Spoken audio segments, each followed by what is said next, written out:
Welcome back to our Christmas Critters series. Join me today in creating a folkloric style whimsical Christmas bird in shades of teal and soft orange, brought to life with sparkling gold penwork. I'll walk you through each layer of this easy project so you can create your own folk art Christmas bird in under half an hour. So let's get started. I've drawn this bird, and you can get the sketch from our website, and you'll find out all about how to get the sketch if you pop on over there and have a look round. And I'm going to start, I haven't practiced this one. I usually do.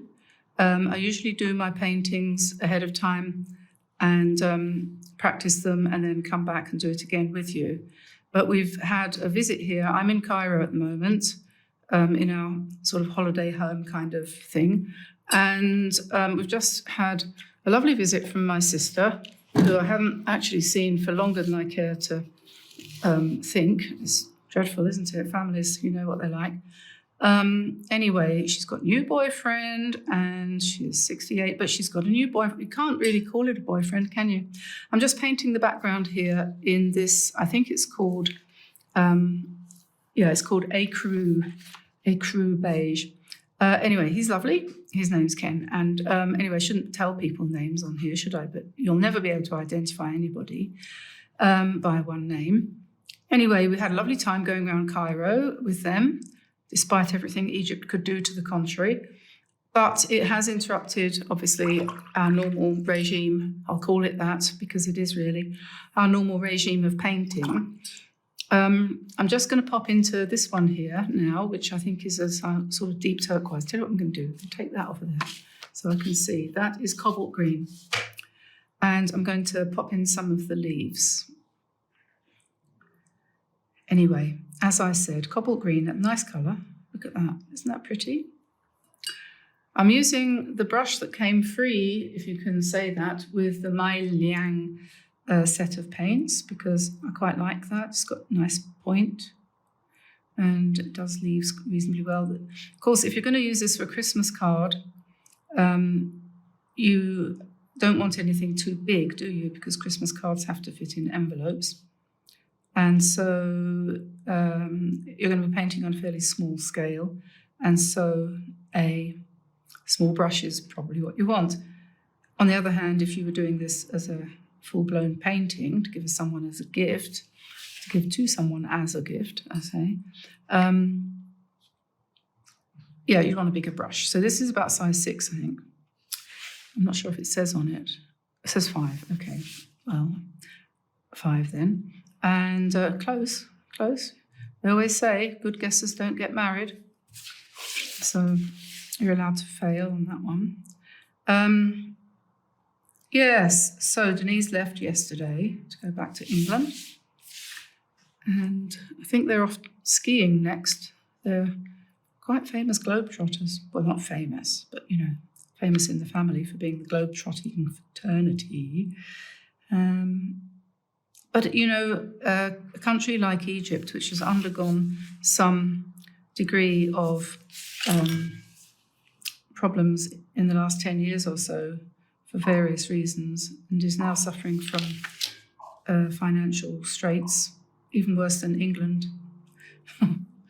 Even worse, yes. And people are struggling to keep their businesses running and so on and so forth. Makes it quite hard. So I've painted these leaves in an unleafy colour using turquoise, different shades of turquoise. And in the meantime, I'm hoping this will have dried. Just in case it hasn't, let's just pop the hairdryer on it. Seems okay. And I'll use this dark green, even darker, but the same kind of tone. Same kind of colour. This one here, which is what? Billiard green. Okay. Billiard green. And I'm just doing a kind of leaf shape there to represent the wing of the bird. And then let's go into these leaves and just with the remainder of that paint, which is the darker green. We paint the stem.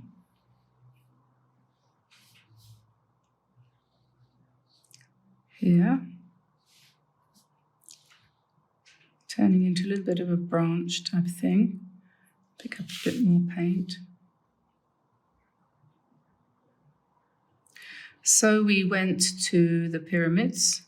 We went to the new Egyptian museum called the Grand Egyptian Museum, which looks like Waterloo Station to me.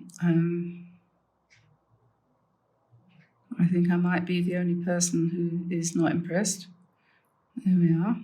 It's very big, very, very big. If you're coming to Egypt to see it, you need to give it about a week. If you want to see it all, never see anything in a day. You'd need to spend a whole week here and visiting the museum every day. Very busy, just like a train station. I'm not kidding.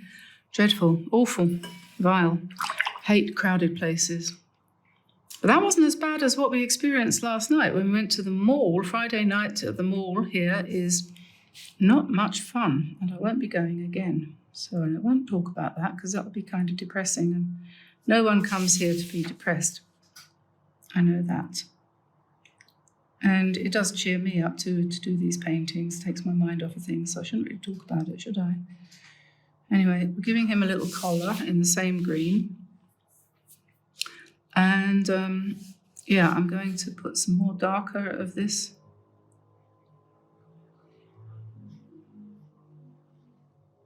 Just go over here. I was just thinking, actually, it just occurred to me, I hadn't been thinking about this before, but just doing this, I was just thinking, you know, there's so much artificial intelligence art out there at the moment. And a lot of people on YouTube, including me, are being influenced by it, being, what's the word?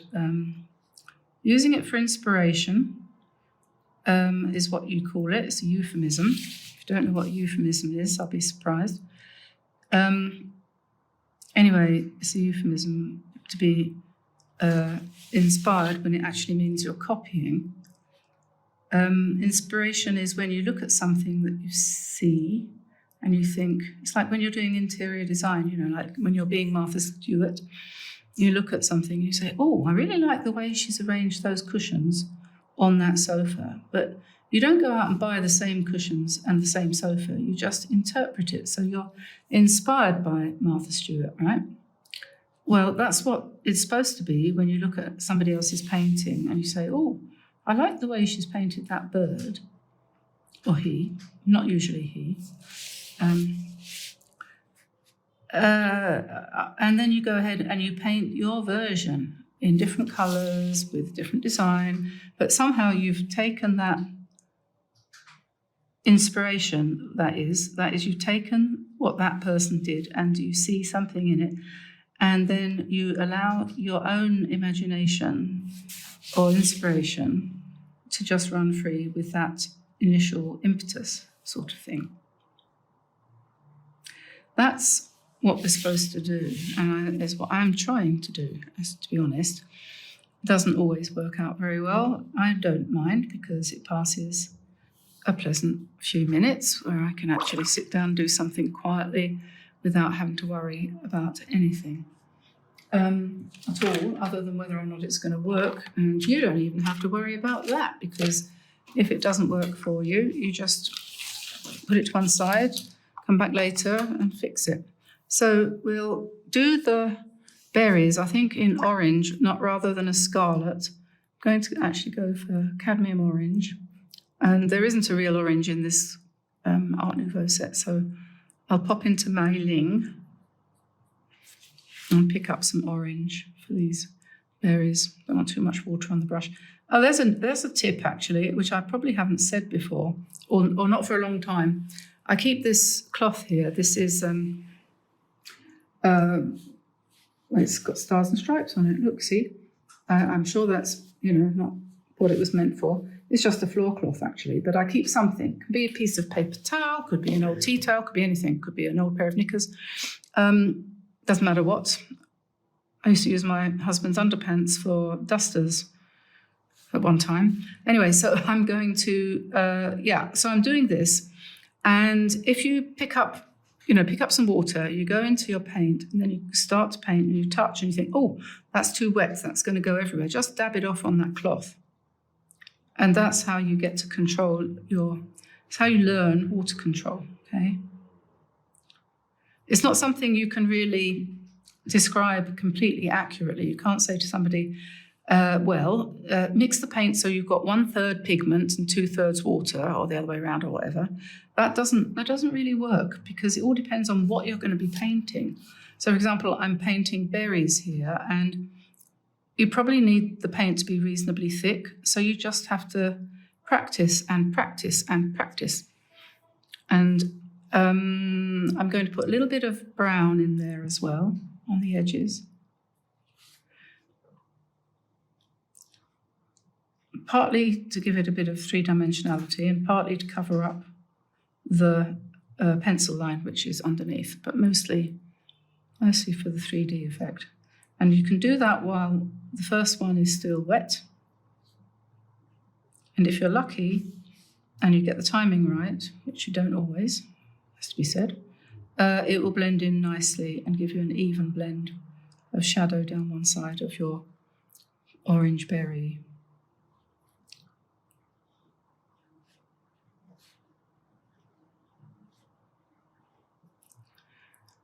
Okay, so I've gone over that twice, and I've made them a little bit bigger by sort of coming out a little bit further than the line. And I will be going to decorate these a bit more. So this is just like the first layer, so to speak. Let me see, what am I going to do now? We'll be going to pen soon, but first of all, I'm going to do some flowers and things on here with this brush. And I'm going to use, I think, very pale. I might try this out on a piece of paper. Here's a piece of paper.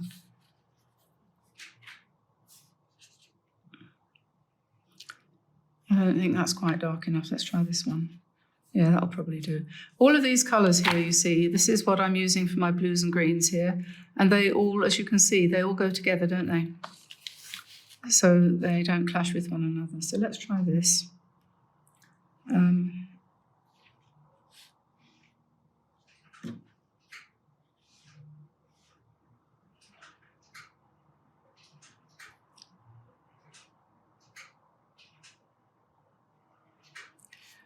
We have a kind of, what we've got here is a Christmas bird.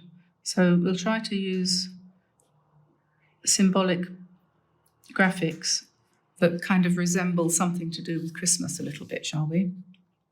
So these are like stylized, if you see what I mean. I don't know if I explained that very well. Like stylized fir tree leaves. Okay. And then we can pick up a little bit more.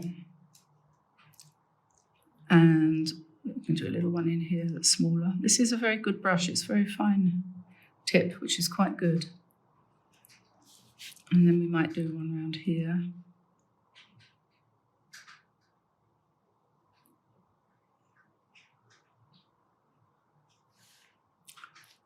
And we might do one here. Okay, so then now we'll come back to that and do a bit more of that probably. Maybe I'll draw a line up here on the top of his head, like that, and maybe I'll paint over the cream colour that I put underneath with whatever happened to be on my brush. And then maybe in the same way,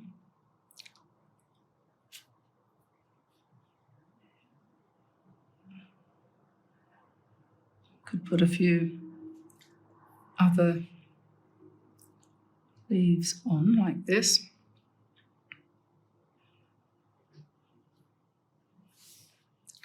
And we can put some more up here.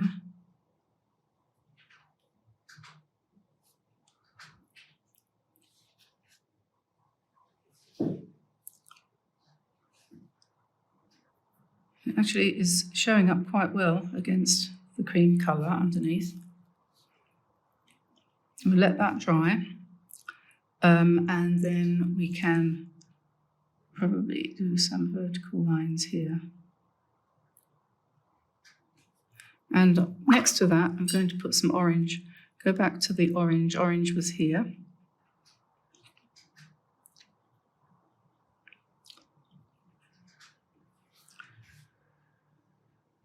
And let's put some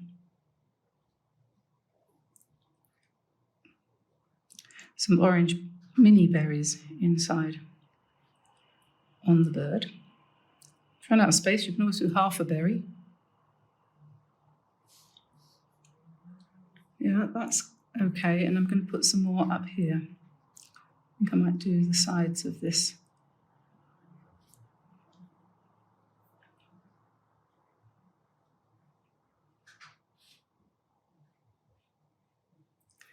Might do a bit of pen work on this. I haven't decided yet. It all depends how it turns out when I get to the end of using the paint. We'll see. We'll see. Legs. Right, he wants probably nice rusty brown legs.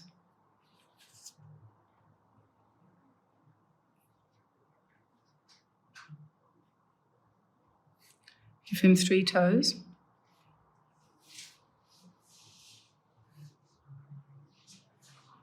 One, 2, 3. Okay. And then we could put little dots on these little flowery berries. I'm just trying to give you ideas here for what you might do.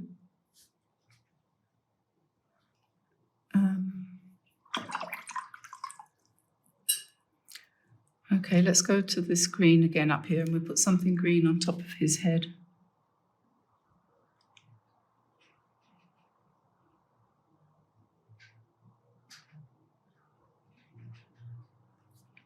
I think I might give him a very, very dark green eye.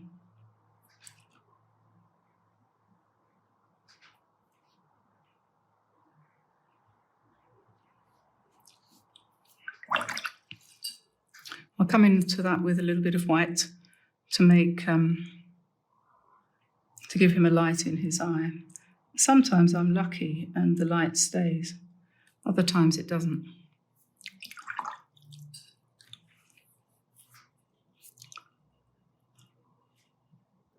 Okay, so I think I might actually try and be brave and stay away from the white pen and use the white paint if I can find it. And it's here somewhere. Here it is. This is Kuretake. Yes, it is Kuretake, not Tombow. Kuretake white paint. Ink. It says ink, but I don't know what it's got to do with ink because it's very thick. So we'll just do dots here. Like that. That looks okay. And I think we'll do, shall we do leaf? Oops, you see now that's where our cloth comes in, and we can pick up some of the extra liquid and we can hoover it up from the place where we put it, where we shouldn't have put it so heavily. Okay, that's the only problem with ink or paint of a white variety. The problem is the reverse with the pens because they don't give up enough. So it's all a bit of a gamble, but don't be dismayed. See how fine you can get if you're lucky. And I tend to think, oh, if that's going to be fine, I'll go with the flow and I'll let that happen.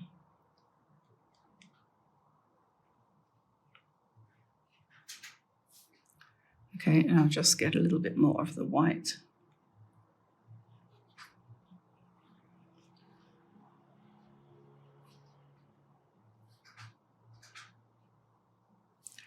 And where should we put the light? Up near the top of his eye, like that. Okay.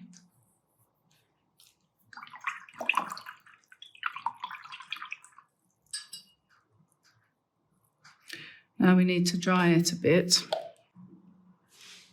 Looking for my eraser. Okay, I need to just get rid of the line there where I didn't put his leg. And if this is all dry, I'm going to go around with the eraser and try to get rid of the pencil lines, which are not so beautiful.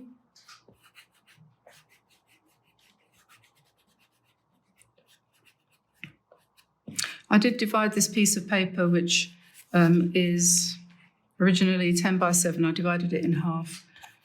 I just, put a line down there, so I can fold it in half along that line. I'll just find myself a nice big brush to get rid of those bits of eraser, rather than rubbing your hand all over it, which can be a moderately bad idea. Now I'm just going to look to see what I've got in my box of tricks here, and the gold and stuff. So I'm looking for the gold with the wobbly end. I haven't tried that yet. Where is it? Where's it gone? It's not there. Oh no, I missed it.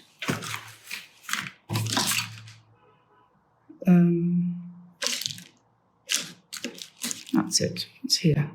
This is gold, I think. Yeah.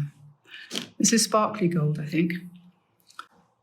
I'm just going to try it, first of all, before I commit myself. Always a good plan, Stan. I've got a bit of something from last year here. I don't know if you can see that. Can you see that? It's shiny. Let's just use it to go around some of these areas here. So we go around those white ones. Put some gold on his necklace. And we can go on the inside of these ones. And this one's.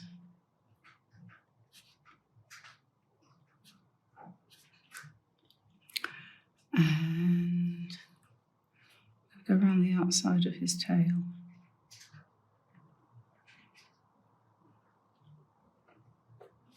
Like that. I'm going to put some veins on these leaves.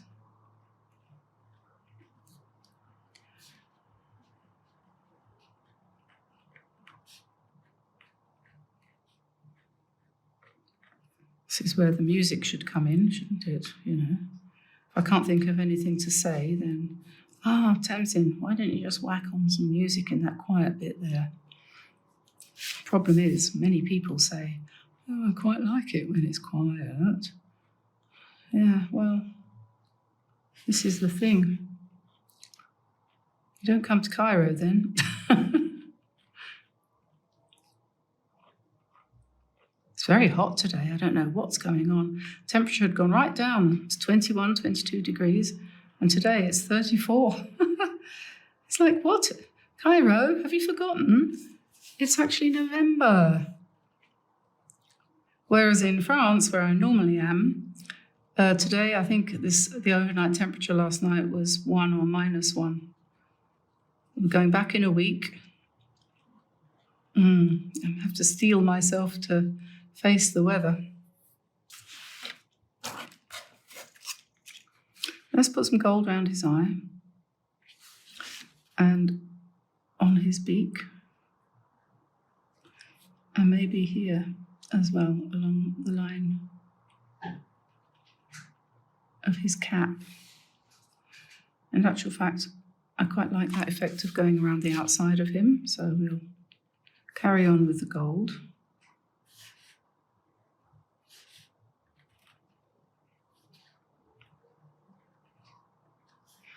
And we'll, I think, go around his wing.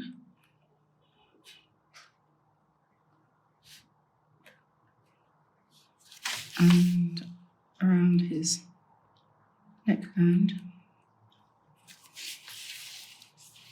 There we are. Now, at this point, you could, if you wanted to, do some background. You could put a light wash in the background to make him stand out a little bit. But in actual fact, I think I'm going to more or less stop with that. Just one thing that I do think is not quite balanced at the moment, and that's the tail. And I think it needs some more dark green in there. So we'll just pick that up. You know, a brand new brush will give you a very fine line, and that is just such a pleasure. You can't always make it stay like that though, especially if you do a lot of painting. These lines that I'm doing right now are not quite as fine because I had a little bit more water, but we can do some fine lines like that. Just drop off a bit of the water on the towel.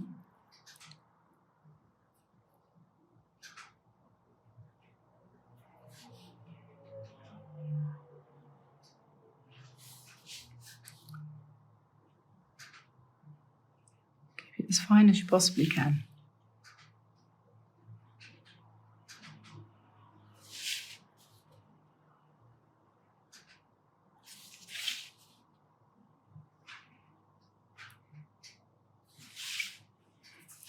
There we are. So now all we need to do is let it dry. And that will be done. I don't think I'm going to do anything else except get that gold pen again. This one's a bit fatter. That's no good. We don't want that one. We want the thin one. She's always hiding for there it is. It's because the lid isn't really gold. It's more like bronze. So I keep losing it.